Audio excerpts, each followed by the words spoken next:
গল্প স্বল্পে আজ আপনাদের জন্য রয়েছে শীর্ষেন্দু মুখোপাধ্যায়ের লেখা ছোট গল্প দৈত্যের বাগানে শিশু। যৌবনকালটা লালুর কেটেছে মামদোবাজিতে। মামদো ভূতের ধর আছে, মুড়ো নেই। লালুরও ছিল না, ধর ছিল সেটা দশাসই। ছেলেবেলা থেকেই তার চেহারাখানা বিশাল, দুখানা বিপুল কাঁধের মধ্যে তার মুন্ডুটা নিতান্তই ছোট দেখতে। মুখখানা ভালো নয়, কিন্তু সেই মুখে খুব সরলতা ছিল, ছিল নিষ্ঠুরতাও। মাথায় বুদ্ধি ছিল না। 15-16 বছর বয়সেও ক্লাস 8-এর ছাত্র সে।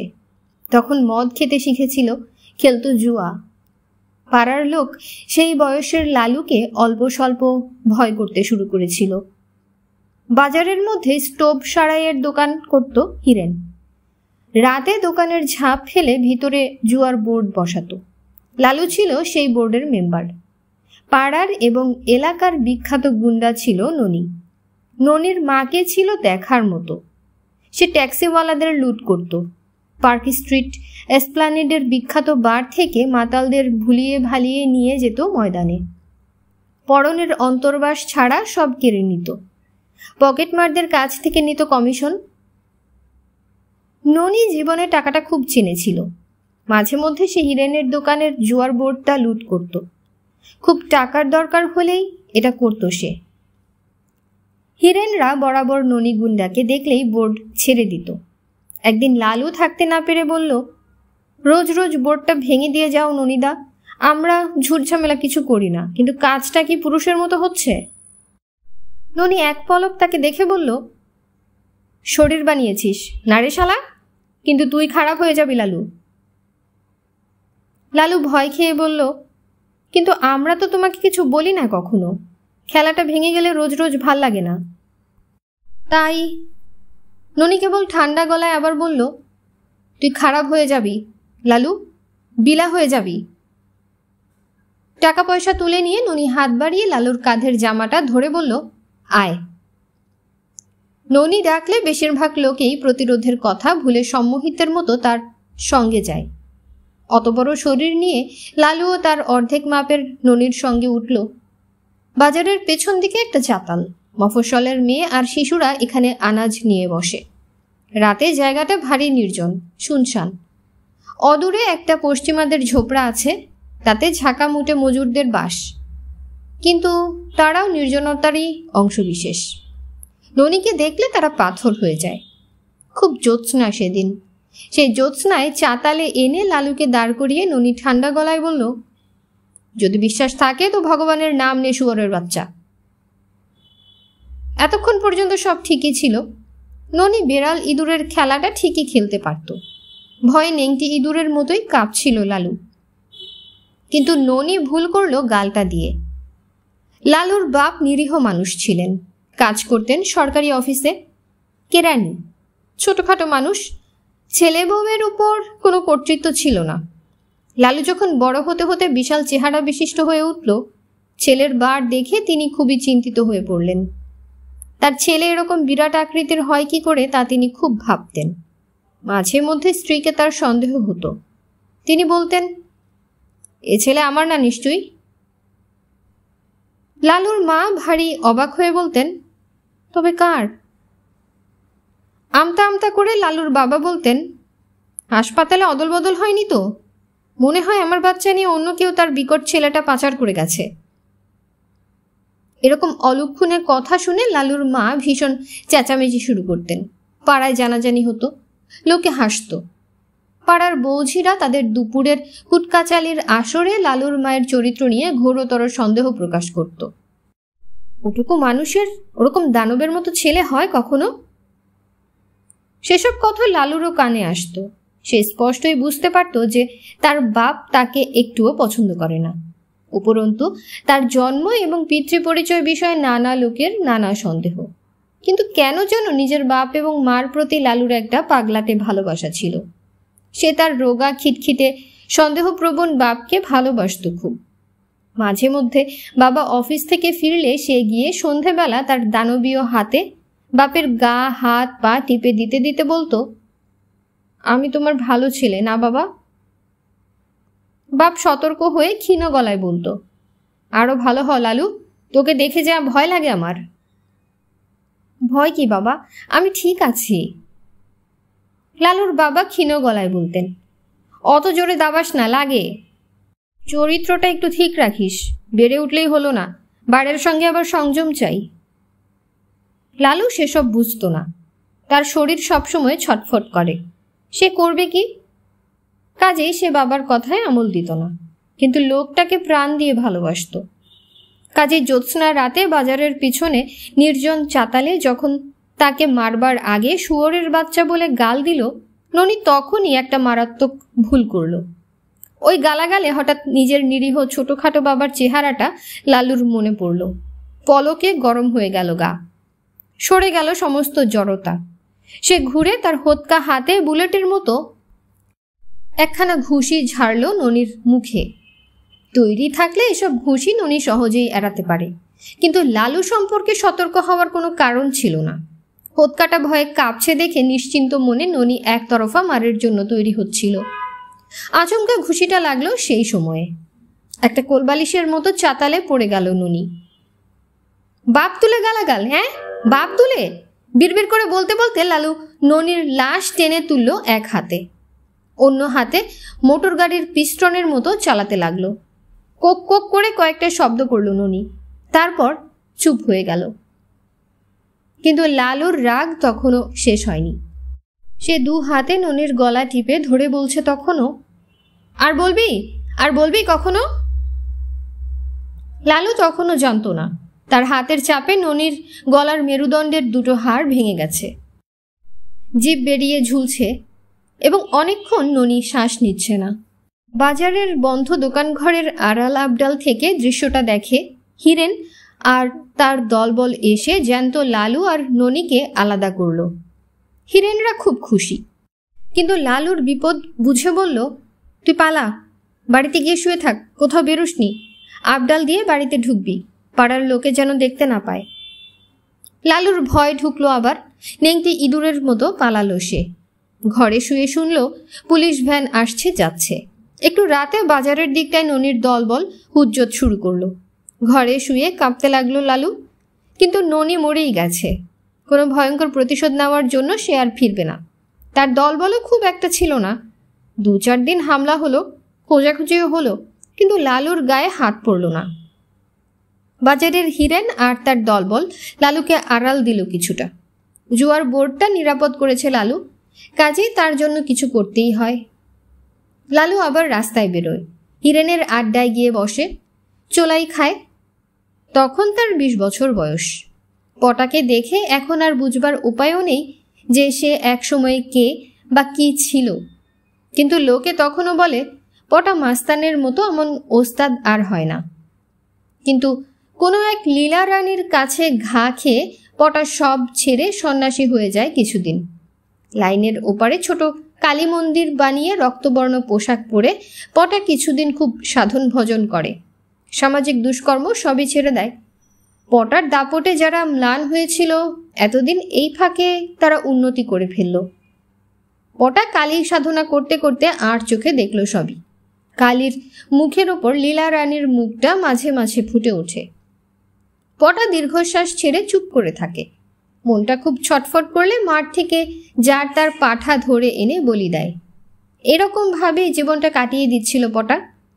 এখন বয়স হয়ে গেছে, কালী মন্দিরটা নিয়েই পড়ে আছে সে। তবু একটা চোখ তার সবসময় খোলা, পাড়ার দিকে নজর রাখে।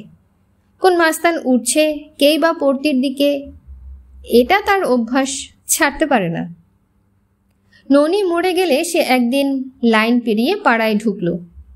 লালুর আত্মবিশ্বাস এখন অনেক বেড়ে গেছে। তার শরীরটা হোতকা হলেও যে কাজের তা সে বুঝতে পারে আজকাল। মারপিট হুজ্জত লাগলে সে সবার আগে যায়, লোকে তাকে রাস্তা ছেড়ে দেয়। মোড়ের মাথায় পটা ধরল লালুকে। শোন। লালু একটু চোখ কুঁচকে পটাকে দেখে। খুব একটা আমল দিতে চায় না, কিন্তু পটার রক্তবর্ণ পোশাক, উড়ো উড়ো চুলদাড়ি, রোগা শুকনো চেহারার মধ্যে এখনো একটা কিছু আছে যাকে ঠিক উপেক্ষা করা চলে না। তাই লালু পটাকে আমল দেবে না করেও কাছে গিয়ে বলল, কিছু বলছো পটাদা? বলছি, গায়ে অত মাংস কেন তোর? ভারী শরীর নিয়ে কিছু করা যায় না বুঝলি? ব্যঙ্গের হাসি হাসে লালু, বলে, করা যায় না কি করে বুঝছো? পটা আধ খোলা চোখে একটু চেয়ে থেকে বলে, ননিকে সাফ করেছিস বলে বলছিস? ননি তৈরি থাকলে তোর মতো 4 জনকে জমি নামাতো। আল টপকা মেরেছিস, তা সব সময় কি সেরকম হবে? বলে রোগা হাতখানা বাড়িয়ে পটা বলল, এই হাতখানা ধরে দেখ, বুঝতে পারবি। লালু আত্মবিশ্বাসের সঙ্গে তার প্রকাণ্ড হাতখানা বাড়ালো। পটা তার রোগা আঙ্গুল দিয়ে লালুর পাঞ্জাটা ধরে আলতো চাপে মোচড় দিল একটু। ব্যথায় থরথর করে কেঁপে উঠল লালু। হাতখানা বুঝি কবজি থেকে ভেঙেই যায়। আহা, ছাড়ো ছাড়ো। পটা মৃদু হাসে, ছেড়ে দিয়ে বলে, তাই বলছিলাম কি গায়ের মাংস আর একটু ঝরিয়ে দে, কারণ নিজের মাংস নিজের শত্রু। লাইনের ওপারে মায়ের মন্দির আছে আমার, জানিস তো? সেখানে বিকেল বিকেল চলে আসবি, তোকে তৈরি করে দেব। প্রচণ্ড বিস্ময়ে রোগা শুকনো চেহারার পটাকে কয়েক পলক দেখে লালু। সে দেবী দত্তর আখড়ায় বিস্তর মাটি মেখেছে, যন্ত্রপাতি নেড়ে তৈরি রেখেছে শরীর। তবু এই রোগা দুর্বল পটার হাতের ক্ষমতার কাছে সে ছেলে মানুষ। ওস্তা দেখেই বলে। পটা হাসল, আবার লালুর মুখ দেখে বলল, ননি চিরকালের গোয়ার, তার ওপর পয়সার লালচ। ওসব লালচ থাকলে মানুষ অন্ধ, নইলে তোর মতো আনাড়ির হাতে যায়। লালু বুঝল যে সে এখনও আনাড়ি, মাস্তানির বিষয়টি এখনও বিস্তর শিখবার আছে। তাই সে বিকেল বিকেল লাইন পেরিয়ে পটার মায়ের মন্দিরে যেতে লাগলো। প্রথম প্রথম কয়েকদিন পটা কেবল নিজের ডান হাতটা মুঠো করে বাড়িয়ে দিয়ে বলতো, মুঠো খোল। পটার হাতের সেই মুঠো খুলতে সারা বিকেল প্রাণপণ চেষ্টা করে ঘেমে যেত লালু। পারত না, বলতো, কি দিয়ে তৈরি গো তোমার হাত পটাদা? পটা হাসে, বলে, আজ্জা কাল আবার আসিস। লালু সেলাম করে ফিরত, কিন্তু যাতায়াত বজায় রাখল সে। পটা শেখাতো, বলতো, এসব কাউকে শেখায়নি বড় একটা, এখন বুড়ো হয়ে যাচ্ছি, আমার সঙ্গেই সব চলে যাবে, তাই ভাবছি তোকে দিয়ে যাই। কিন্তু দেখিস বাপু, লালচ বেশি করবি না, কখনো কোনো মেয়ে মানুষের কেস নিবি না, গুরুকে মনে রাখবি। লালু মাথা নাড়ে। তারপরে একদিন লালু মায়ের বাড়িতে পুজো দিয়ে বেরিয়ে এলো। ভারী খুশি সে। বিশাল শরীর এবং যথেষ্ট হিংস্রতা নিয়ে লালু ঘুরে বেড়াতে লাগলো। শরীরের মাংস অনেকটা ঝরে গিয়ে শরীরটা হালকা লাগে এখন। চলন্ত মালগাড়ির গা বইতে পারে, টপকাতে পারে উঁচু দেওয়াল। সবচেয়ে বড় কথা, আর টপ করে ভয় পায় না আগের মতো। পটা তাকে শিখিয়েছে, যখন হাঁটবি চলবি তখন চোখের মনি নড়বে, ঠিক জানা দেওয়াল ঘড়ির পেন্ডুলাম। হা করে একদিকে চেয়ে হাঁটবি না, চারদিকে নজর রাখবি। তাই রাখে লালু। দুখানা চোখ টকটক করে ডাইনে বায়ে নড়ে তার, সব দিকে নজর রাখে। এখন তার জীবন বিপজ্জনক। ওয়াগন ভাঙা হিসেবে লালু বেশ নাম করল। হাইওয়েতে মাঝে মাঝে লরি বা মোটর গাড়িও থামায় সে। পাড়ায় বেশিরভাগ দোকানদার তাকে খাজনা দেয়। রোজগারপাতি মন্দ না, কিন্তু বিপদও আছে। ওয়াগন ভাঙাদের পুরনো দলটার সঙ্গে বিস্তর বোমাবাজি চলল কিছুদিন। পুরনো দলটা ভেঙে যাচ্ছিল, লালুর দলটা তৈরি হচ্ছিল। বোঝা যাচ্ছিল দিনকালে লালুর দলটাই দাঁড়িয়ে যাবে, কিন্তু বিনা হুজ্জতে নয়। ঠিক দুপুরবেলা লালু পেটোপাড়ার ভিতর দিয়ে আসছিল। সেই সময় হঠাৎ সে দেখল কে যেন সুইচ টিপে সূর্যটা নিভিয়ে দিল। এমনকি সুইচ টেপার ফুটুস আওয়াজও শুনতে পেল সে। অন্ধকারে মুখ থুবড়ে পড়ল রাস্তায়। তার গলায় সোনার চেনে বাঁধা বাঘ নখ বেয়ে রক্ত পড়ছিল টপ টপ। হাসপাতালে তাকে দেখতে এলো পটা। মাথায় বিরাট ব্যান্ডেজ নিয়ে পড়ে আছে লালু। গুলিটা বের করেছে ডাক্তারেরা, কিন্তু তবু মাঝে মাঝেই মাথাটা অন্ধকারে ডুবে যাচ্ছে। সেই আলো আধারের ভেতরে সে পটাকে দেখে ক্ষীণ গলায় প্রশ্ন করল, পটাদা, আমি মায়েরই শেষ হয়ে গেলুম। পটা গম্ভীর মুখে বলে, তোর একটা জিনিস নেই লালু, ওস্তাদ হতে গেলে যে জিনিসটা চাই চাই। কি সেটা? আর একটা ইন্দ্রিয়। আমি আগেই জানতাম তোর সেটা নেই। সেটা কীরকম জিনিস? পটা একটু ভেবে উত্তর দিল, কীরকম যেন ঠিক বোঝানো যায় না। চোখ কান ছাড়া আরেকটা জিনিস, আমার মাথায় ঠিক রুমালের মতো একটা জিনিস আছে, সেটা সবসময় এদিক ওদিক ঝাপটা মারছে। আমার চোখের আড়ালে কোথায় কি হচ্ছে না হচ্ছে তা ঝাপটা মেরে জানিয়ে দিচ্ছে আমাকে কোন রাস্তা ঠান্ডা, কোন রাস্তা গরম, আর তার রাস্তা দেখেই আমি ধরতে পারি। মানুষের চোখের দিকে চেয়েই বুঝতে পারি যে কোন লাইনের লোক। তোর মুশকিল হচ্ছে তুই তা পারিস না। তোর শরীর আছে, কায়দাও জানিস, কিন্তু ও জিনিস তোর নেই। ভারী হতাশ হলো লালু। বলল, এখন আমি কি করব? পটা বলল, তোর জখমটা ভালো নয়, মাথার চোট, সারা জীবন জ্বালায়। নিজের হাতে তৈরি করেছি তোকে, একটা ভালো মন্দ কিছু হলে বুকে লাগবে বড়, তার চেয়ে তুই লাইন ছেড়ে দে। লালুর মাথা আবার অন্ধকার হয়ে গেল এই কথা শুনে। বুড়ো বয়সে লালুর বাবা মায়ের একটি মেয়ে হয়েছিল, তার তখন 5 বছর বয়স। লালু তার এই রোগা টিংটিঙে বোনটিকে ভালো করে লক্ষ্যও করেনি কোনোদিন। হাসপাতালে থেকে ফিরে যখন কিছুদিন ঘরেই শুয়ে বসে থাকতে হলো, তাকে ছোট বোনটি তার কাছে ঘুরঘুর করত। তার বিছানার কাছে বসে গুটি খেলত, পুতুলের সংসার বসত খুলে। কখনো বা রান্নাবাটি খেলায় লালুকে নিমন্ত্রণ করত। এইভাবেই মায়া জন্মায়। লালু ঘরবন্দি বলেই আরও বেশি মায়াটা জন্মায়। তখনও মাঝে মাঝে মাথা অন্ধকার হয়ে যায়, একটা দিক ফাঁকা ফাঁকা লাগে সবসময়, শরীরটা কাঁপে, নিজের জন্য ভারী একটা দুঃখ হয় তার। তখন সব ভুলবার জন্য বোনের সঙ্গে রাজ্যের খেলনা নিয়ে বসে লালু। আস্তে আস্তে নিজের কথা ভুলে যায়, নিজেকে শিশুর মতোই লাগে তার। তার দলটা দাঁড়িয়েই গেল। ওয়াগন ভাঙার এমন ওস্তাদ দল বড় একটা আসেনি। দলের ছেলেরা এসে লালুর হিস্তার অংশ বাড়িতে পৌঁছে দিয়ে যায়, কিন্তু তারা বুঝতে পারে লালু শেষ হয়ে গেছে। বোনের সঙ্গে সারাদিন খেলে খেলে তার মুখ চোখেও একটা শিশুর মতো হাবভাব।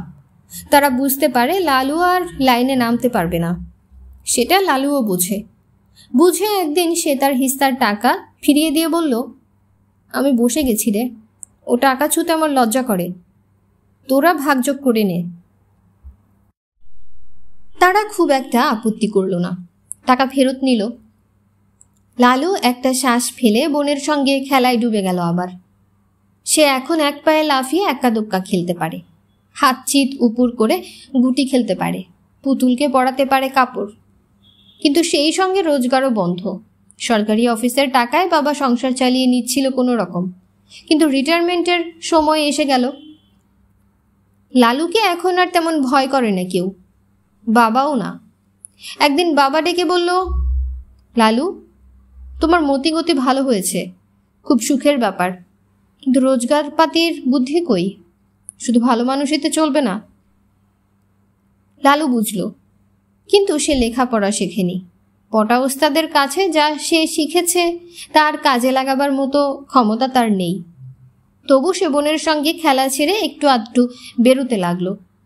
প্রথমেই গেল স্টেশনের গায়ের তাদের চায়ের দোকানটায়। দলের ছেলেরা এখানেই বসে। সন্ধেবেলা কয়েকজন বসে আছে, তাদের মধ্যে 2 জন, নীলু আর শানু, লালুর চেনা, বাকি কজন নতুন। নীলু আর শানু খাতির করে তাকে বসালো। নতুনরা তাকে গ্রাহ্য করল না, 2-1 বার চোখ ফিরিয়ে নিল। লালু নীলুকে বলল, আমার কিছু টাকা দরকার নীলু, দোকান করব। নীলু মন দিয়ে শুনে ভেবে বলল, ধার না হিস্সা? লালু মাথা নাড়ে, ওসব না, কাজে নামবো। নীলু আবার ভাবে, অনেক ভেবে বলে, দল ঠিক আগের মতো নেই লালুদা, পুলিশেরও হুজ্জত খুব, নতুন ছেলেরা এসেছে, তাছাড়া কাউকে বিশ্বাস করে না। তুমি নামতে চাও ভালো, আমি সবার সঙ্গে একটু কথা বলে নিই, কাল একবার এসো। লালু গেল পরদিনও। নতুন ছেলেরা তার হোৎকার শরীরটা চেয়ে দেখল মাত্র। নীলু গম্ভীর মুখে আড়ালে ডেকে বলল, তোমাকে নেব, কথা হয়েছে, কিন্তু এখন দল বেড়ে গেছে অনেক, আমাদের হিস্সা বেশি থাকে না, পুলিশকে কত দিতে হয় তা তো তুমি জানোই। আর একটা কথা, এখান থেকে ক্যাপিটাল বাগিয়ে সরে পড়বে তা হবে না, এলে থাকতে হবে, ভেবেচিন্তে এসো। কথাটা লালু ভাবল অনেক। ওয়াগন ভাঙা কিছু শক্ত কাজ না। গাড়ি জায়গা মতো দাঁড়ায়, পুলিশও বন্দোবস্ত মতো তফাতে থাকে, কেবল বন্ধ ওয়াগন খুলে মাল বের করা। কিন্তু ওই যে দল, ওই দলটাই সাংঘাতিক। বহুকাল সে আর দল করেনি। এখন বুঝে চলা কি সম্ভব? একটু এদিক ওদিক হলে লাশ পড়ে যাবে। পটাদা কি একটা ইন্দ্রিয়র কথা বলতো, যেটা তার নেই। সেটা নেই ঠিকই, তাই একটু আধটু ভয় করে লালুর। গলায় সোনার চেনে বাঁধা বাগনখটা মুখে পুড়ে সে ভ্রু কুচকে ভাবলেও কিছু সমাধান পায় না। মাথার ভিতরটায় এক ধারে এখনো জমাট অন্ধকার। সব সমস্যা গিয়ে সেইখানে এসে ধোয়। ভারী অস্থির লাগে তার। তবু নামে লালু। দুদিন তাকে কোনো কাজ দেওয়া হলো না। দলের সঙ্গে থাকলো কেবল। 3-4 দিন পর গাড়ি থামতে দরজা খুলে অভ্যাস মতো উঠে গেল লালু। পা দিল গমের বস্তায়। হাতে হাতলওয়ালা সরু হুক। তার পিছনে উঠল 3-4 জন নতুন ছেলে। ওয়াগনের ভেতর অন্ধকার। যার হাতে টর্চ সে কেন যেন টর্চটা জ্বালল না।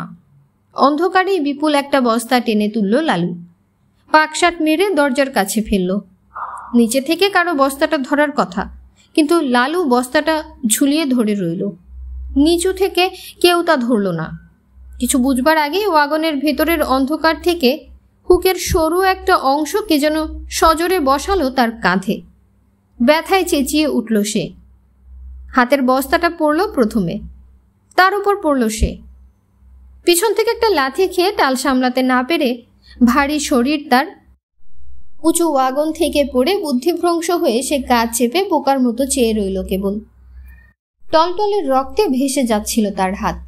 ওয়াগনের ভেতর থেকে একটা তীব্র টর্চের আলো এসে পড়ল তার মুখে।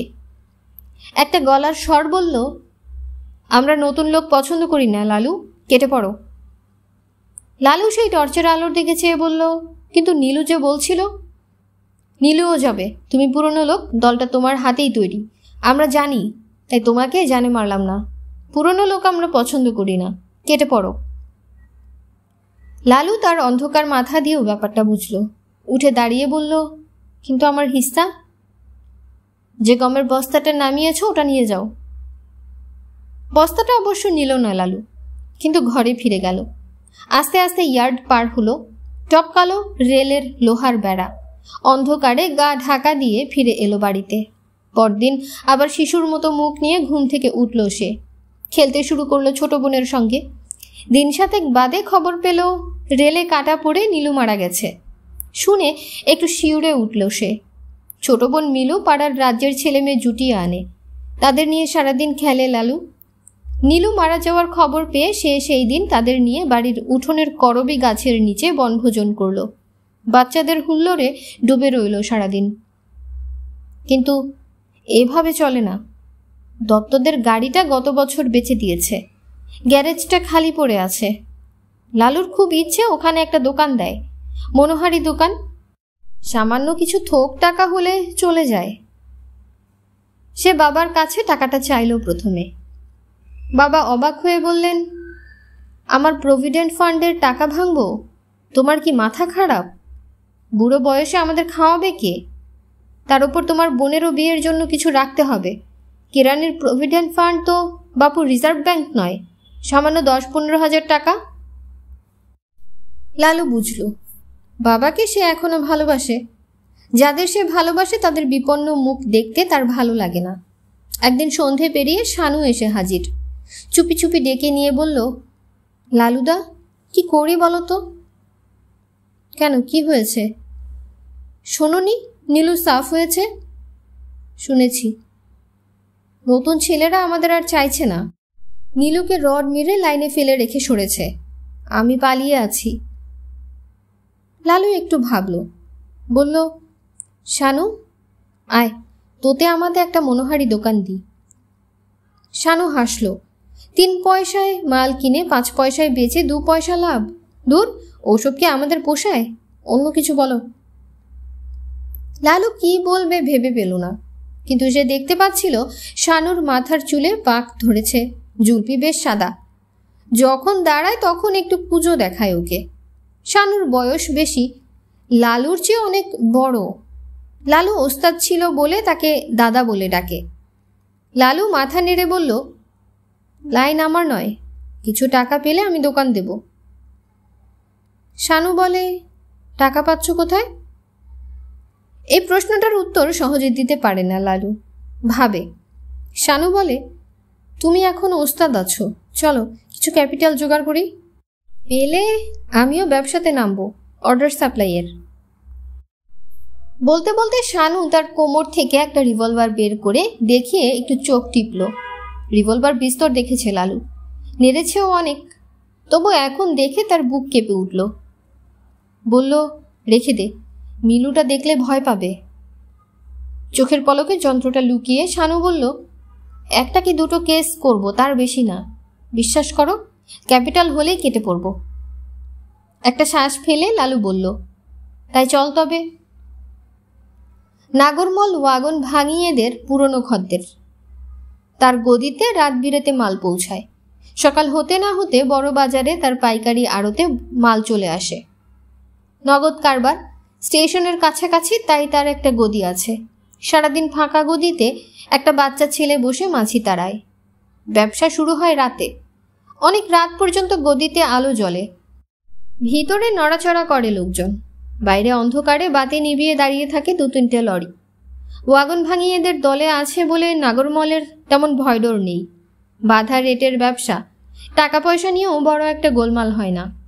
8টা, 8:30 নাগাদ গদিতে ক্যাশ পৌঁছে যায়। ক্যাশের জন্য দারোয়ানও থাকে না। 11টা 12টার মধ্যে টাকা হাত বদল হয়ে যায়। লালু আর শানু এক রাত্রে হানা দিল গদিতে। শানুর হাতে রিভলভার, লালুর হাতে রড।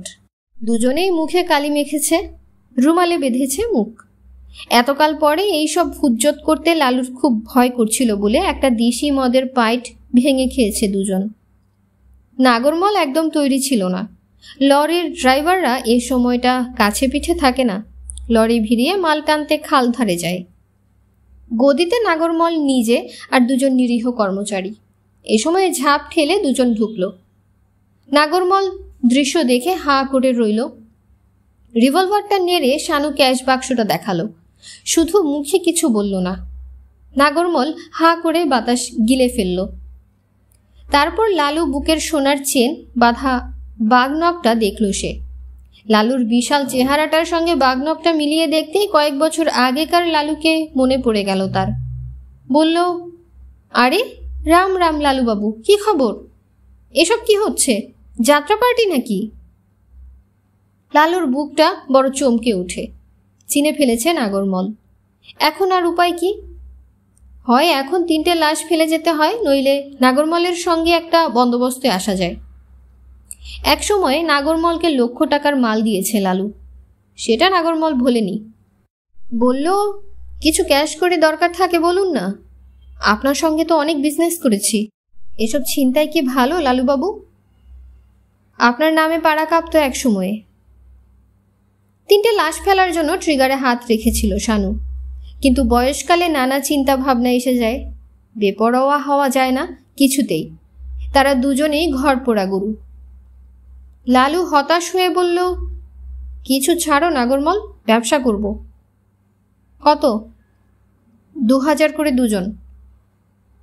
নাগরমল ভাবতে লাগলো। ভেবো না, সময় নেই, শানু বলল। নাগরমল শ্বাস ফেলে বলল, কাল দেব, বাড়িতে বসে পেয়ে যাবেন, আজকের ক্যাশ গোনা আছে।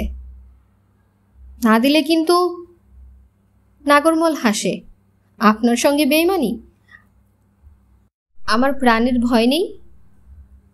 পরদিন নাগরমল নিজেই টাকাটা পৌঁছে দিল। বলল, কাল আমার ড্রাইভার, ক্লিনার আর কর্মচারীরা দেখেছে আপনাদের, তারাই বলেছে ওয়াগন ব্রেকারদের খুব হইচই হচ্ছে ওদের মধ্যে, একটু দেখবেন দাদা, ওরা ভালো না। নীলুবাবু মরল, শানুবাবু পালালো, আমাকেও ব্যবসা গুটোতে হবে। লালু বুঝল নাগরমল ভবিষ্যতের জন্য সতর্ক হচ্ছে, আর যেন লালু হানা না দেয়। লালু টাকা নিয়ে বলল, এটা ধার হিসেবে নিলাম নাগরমল, শোধ দেব ব্যবসা করে। নাগরমল মুখের একটা ভঙ্গি করে বলল, যা বোঝেন, আপনার সঙ্গে তো অনেক বিজনেস করেছি, আপনি ভালো লোক। 2000 নিয়ে শানু কাটল। বাকি 2000-এ দত্তদের গ্যারেজটা ভাড়া নিয়ে মনোহারি দোকান খুলল লালু। দোকানে তার লজেন্স, বিস্কুট, চানাচুর, বেলুন আর খেলনাই বেশি। পাড়ার বাচ্চারাই তার প্রধান খদ্দের। লাভালাভের হিসেব রাখতে পারে না লালু, বেঁচে যায়। পাড়ার লোকে যাতায়াতের পথে লালুর দোকান দেখে থমকে দাঁড়ায়। দোকান দিলে নাকি হে? একগাল হাসে লালু। দিলাম। আমাকে একটু দেখবেন কাকা। বেবি ফুড কোথাও পাই না, এনে দেবে নাকি? ব্ল্যাকের দামই না হয় দেব। দেখব। লালু এরকমভাবে ব্যবসা শুরু করলো। মাল বেশি রাখে না, কিন্তু দুষ্প্রাপ্য জিনিস ঠিক এনে দেয়। ব্ল্যাকের দাম নেয়। খুব আস্তে আস্তে সে টাকা পয়সার হিসাব বুঝতে শুরু করলো। এখন বাচ্চারা 10 পয়সার চানাচুর চাইলে ঠোঙা ভর্তি করে দেয় না, ছোট মাপের ঠোঙা বের করে। ফাও দেয় না, পয়সা গোনে মাসের শেষে স্টক মেলায়। পাড়ার মধ্যে পান সিগারেটের একটা মাত্র দোকান, তার মালিক মদনা। কিন্তু মদনার ব্যবহার ভালো না। একটা মাত্র দোকান বলে দোকানটা চলে ভালো। দেখে শুনে লালু সিগারেটের একটা কাউন্টার খুলল। মুদির দোকানের সওদা রাখলো কিছু কিছু। অনেক কষ্টে বের করলো বেবি ফুডের লাইসেন্স। ফলে দত্তদের গ্যারেজ ঘরে তার দোকানটা হু হু করে চলতে থাকে। মাসে 100-3 টাকা আয়। মিলু এখন স্কুলে যায়। বাবা রিটায়ার করে বসে আছেন। বাইরের দিকের বারান্দায় পাতা ইজি চেয়ারে বসে সারাদিন খবরের কাগজটা উল্টে পাল্টে পড়েন। মায়ের চোখে ছানি আসছে, তবু মা সারাদিন ঘরের কাজ নিয়ে ব্যস্ত। লালু মাঝে মাঝে বলে, মা, তোমাকে একজন রান্নার লোক দেখিয়ে দিই।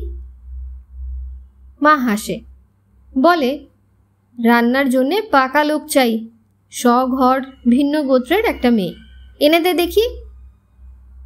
লালু বড় লজ্জা পায়।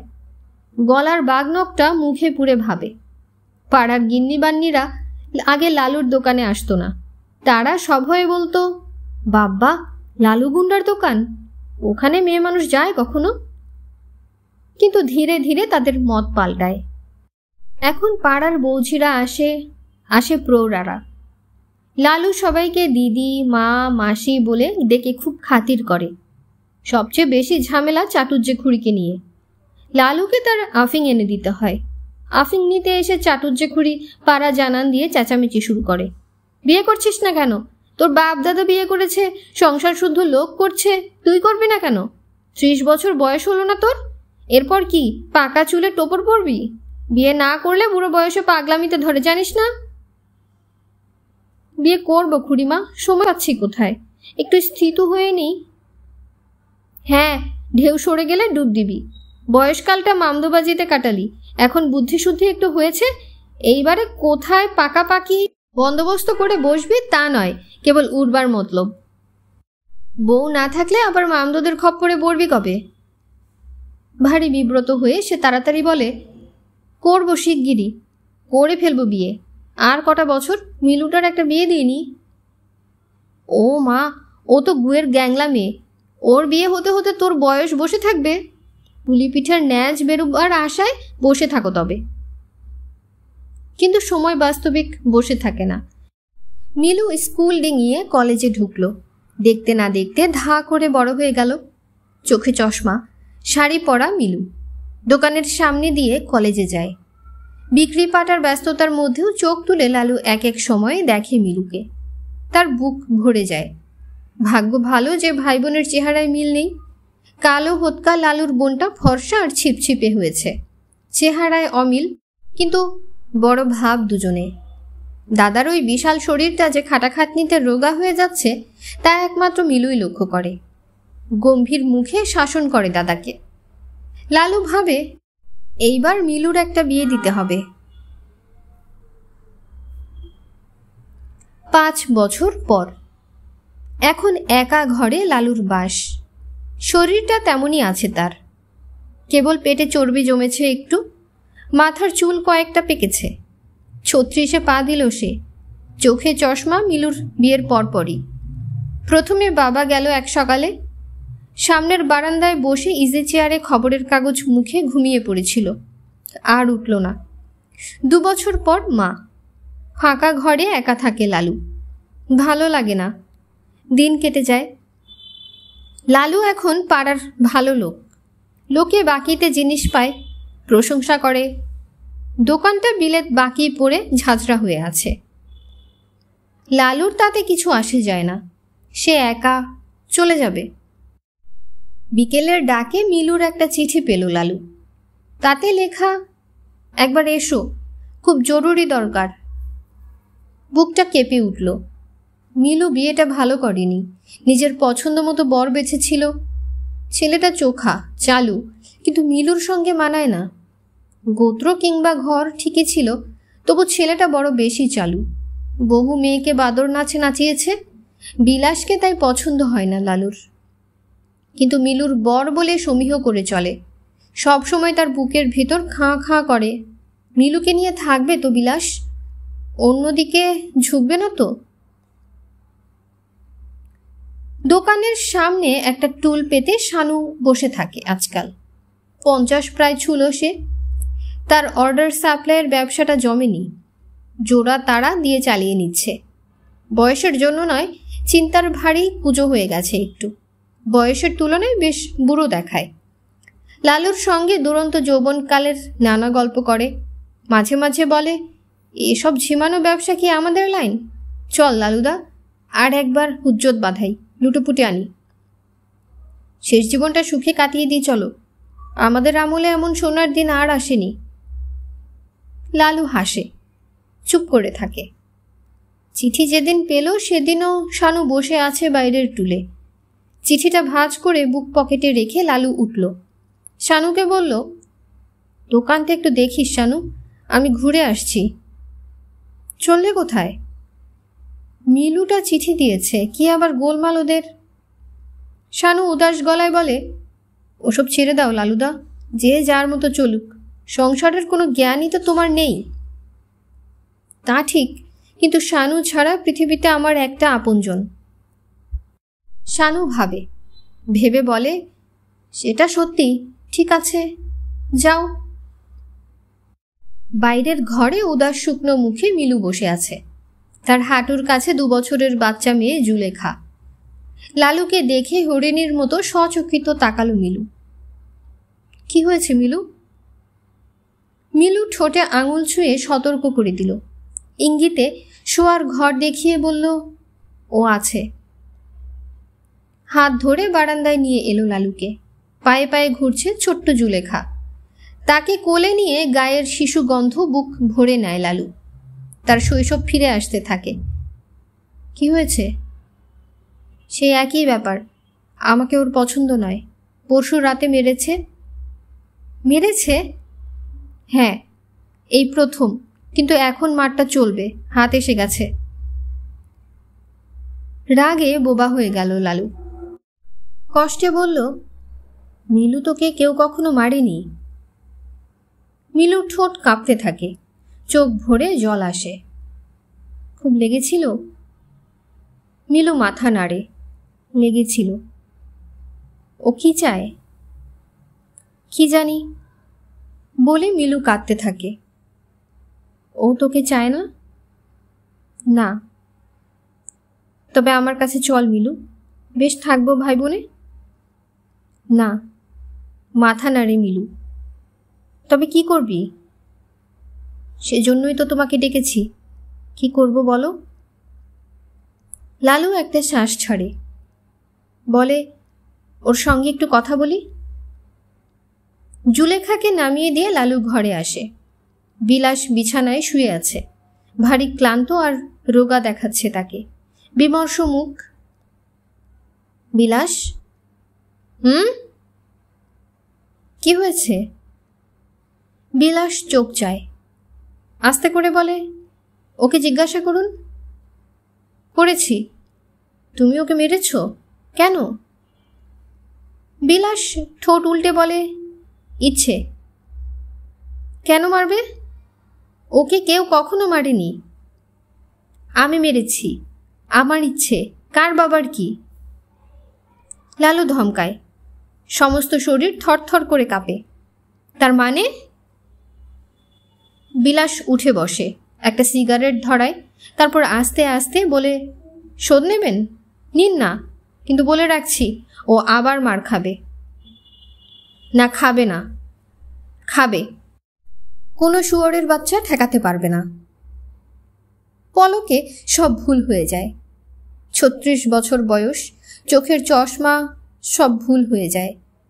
15-16 বছর আগেকার এক জ্যোৎস্নায় আলোকিত নির্জন চাতাল মনে পড়ে কেবল, আর শরীরের মধ্যে ঝড় ওঠে বহুকাল বাদে।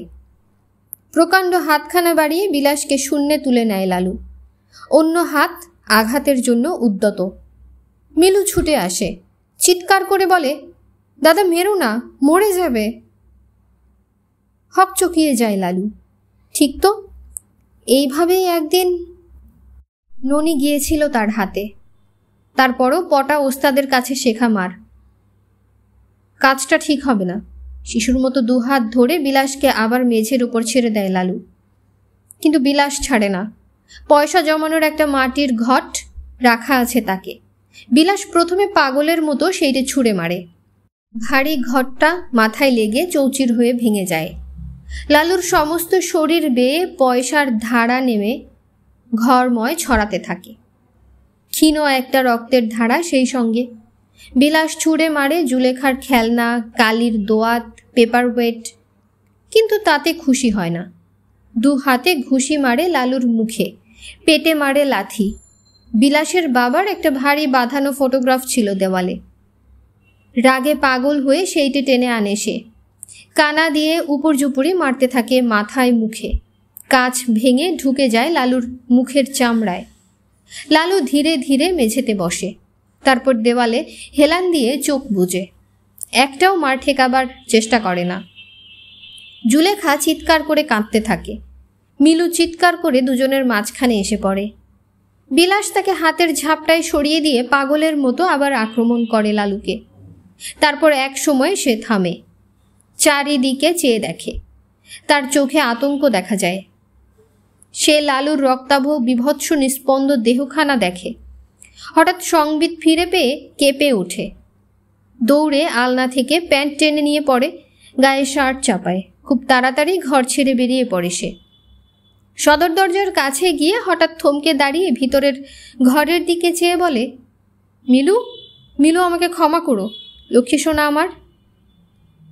দাদাকে 2 হাতে জাপটে বসেছিল মিলু, পাথর হয়ে। তবু বিলাসের কথা তার কানে গেল। হরিণীর মতো সচকিত হয়ে উঠল সে। বিলাস, বিলাস কি তবে ভালোবাসে তাকে এখনো?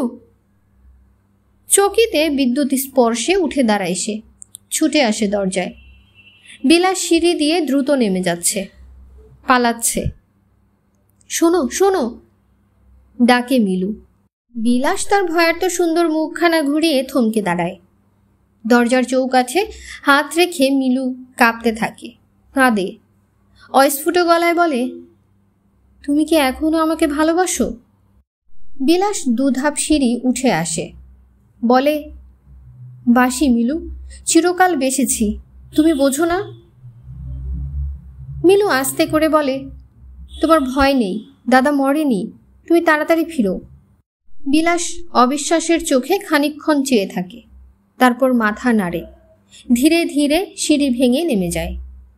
ভাঙা কাঁচে আকীর্ণ মেঝের ওপর শিশু জুলেখা দাঁড়িয়ে, তার চোখে জল, সে কাঁদছে। এক পা করে এগোচ্ছে লালুর দিকে। ভাঙা রক্তাক্ত মুখ তুলে লালু জুলেখাকে দেখল। জুলেখা, চারদিকে কাঁচ মা, তোমার পা কেটে যাবে, সে ফিসফিস করে বলল। জুলেখা তবু ভাঙা কাঁচ মারিয়ে এক পা করে আসছে। চোখের রক্ত মুছে নেয় লালু, তারপর 2 হাত বাড়িয়ে কোলে নেয় জুলেখাকে। শিশু গন্ধে তার বুক ভরে যায়। জুলেখা, আমার তেমন লাগেনি মা, কেঁদো না, আমি ঘোড়া হই, তুমি আমার পিঠে চাপো। লালু শিশু হয়ে থাকে, লালু শিশু হয়ে যায়। ভাঙা মুখ, রক্তাক্ত শরীর, মাথার ভিতরে এক আংশিক অন্ধকার। তবু নিজেকে নিরভিমান লাগে তার। রাগ দেশহীন প্রকাণ্ড শিশুর মতো সে জুলেখাকে ভোলাতে থাকে। জুলেখাকে পিঠে নিয়ে আকীর্ণ কাঁচখণ্ড পয়সা, রক্তের ফোঁটার ওপর সে হামা দিয়ে ফেরে সারা ঘর। মুখে তার অনাবিল হাসি। দরজায় দাঁড়িয়ে দৃশ্যটা হা করে দেখে মিলু। শেষ হলো আজকের গল্প শীর্ষেন্দু মুখোপাধ্যায়ের লেখা দৈত্যের বাগানে শিশু। গল্প স্বল্প ভালো লাগলে সাবস্ক্রাইব করে আমাদের সাথেই থাকুন। ধন্যবাদ। আল্লাহ হাফেজ।